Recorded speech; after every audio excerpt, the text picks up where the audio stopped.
ভূমিদস্যু বা ভূমি দখল জবরদখল করেছে শুধুমাত্র সেটা না, আপনারা তো তাদের অনেক অনেক অপরাধ গুলো কিন্তু আপনাদের সামনে এসছে। এই জন্য তাদেরকে দেশের মাটি ছেড়ে পালিয়ে যেতে হয়েছে।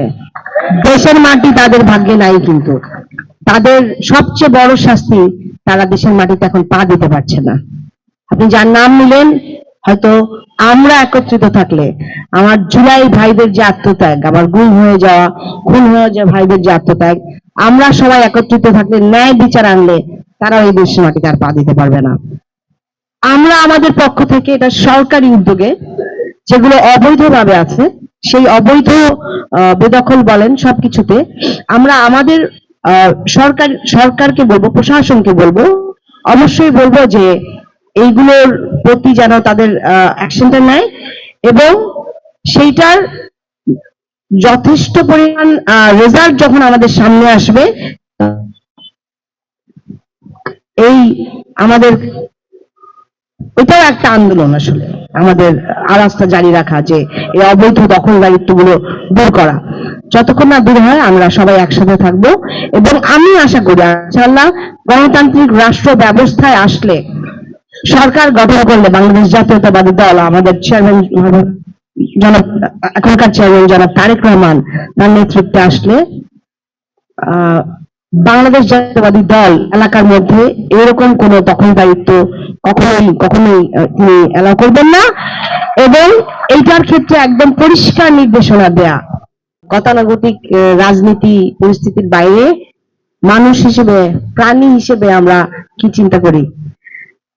তো আমরা যে সময়টাতে বড় হয়েছি, সেই সময়টাতে আমাদের বাড়িতে গরু ছিল, তেজগাঁয় আমাদের বাড়িতে গরু পালতো আমার বাবা।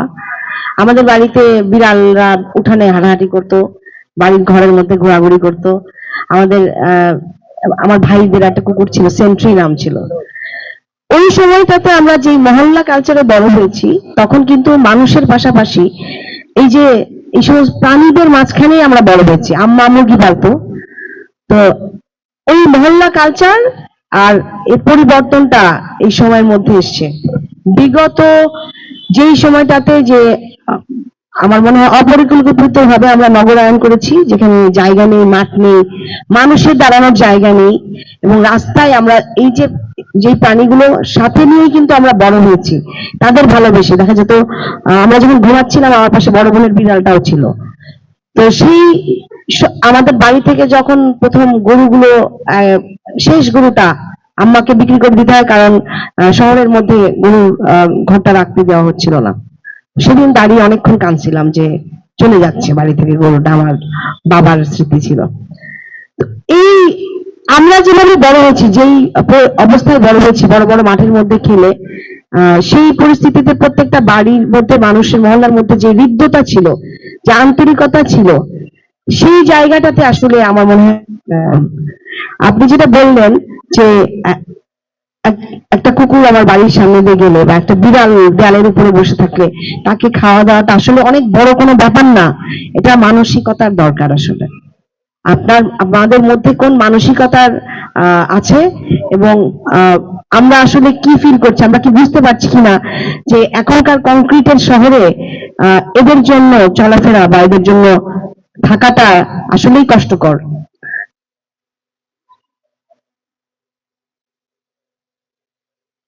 ওয়েলফেয়ার নিয়ে অনেকগুলো অর্গানাইজেশন কাজ করছে, অনেক প্রাণীপ্রেমীরা কিন্তু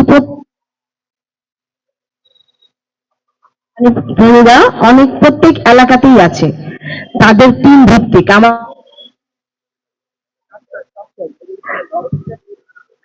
আপনাদের এখানেও অনেকজন আছে আমাদের সাথে।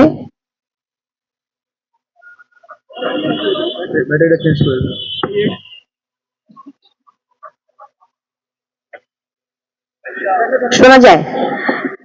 আমরা কিন্তু এই প্রাণী প্রেমীদের আমাদের মাঝেই দেখতে পাই। আমাদের সাথে, যে আমার সামনে বসা আমার বোন, উনি মায়ের ডাকেরও ঝুমুর, ওর বাসায় কতগুলো বিড়াল ঝুমুর তোমার?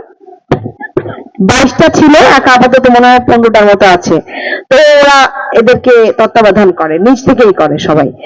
আমাদের ওই যে আমার পাশে আমার বোনের ছেলে দাঁড়িয়ে আছে, ওর প্রথম ভালোবাসা ছিল জিনি, ওর প্রথম কুকুর।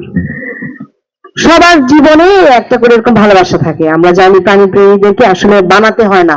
আপনি যেটা বললেন, এটা তাদের ভিতর থেকেই আসে, যারা করে তাদের ভিতর থেকে আসে।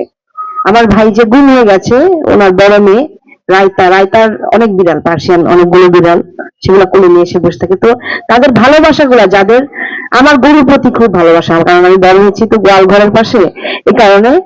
তো সেই জায়গা থেকে আমি বলতে চাই যে এই এনিম্যাল ওয়েলফেয়ার স্ট্রাকচার্ড ফরম্যাটে আপনি যখন যাবেন, তখন বাংলাদেশ আমার মনে হয় ওই জায়গায় এখনো পৌঁছাই নাই আমরা।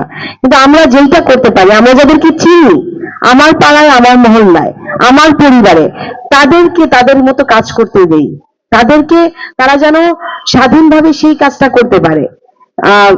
আমার পরিবারের কেউ বা আমার মহল্লার কেউ যদি দুটো ছোট কুকুরের ছোট ছোট এরা থাকে, পাপির মতো যারা, এদেরকে রাস্তা থেকে কুড়ায় আনে, তারা যেন যথেষ্ট পরিমাণে কিছু পায়, আমরা ততটুকু সচেতনতা ক্রিয়েট করতে পারি। আরেকটা যেটা, কোনো প্রতিবন্ধকতা যদি সৃষ্টি হয়, সেই ক্ষেত্রে আমরা কমিউনিটি লেভেলে কিছু, সোসাইটির মধ্যে কমিউনিটি লেভেলে কিছু কমিটি গঠন করতে চাই, যেগুলো শুধুমাত্র যে মানুষের জন্য সচেতনতা সৃষ্টি করবে বা বিভিন্ন প্রতিবন্ধকতার এগেইনস্টে সচেতনতা সৃষ্টি করবে না, সেগুলোকে কিন্তু আমরা প্রাণীদের জন্য, যারা এই প্রতিবন্ধকতাগুলো পড়ে, এগুলো কিন্তু প্রত্যেকটা পাড়ায় মহল্লায় হয়।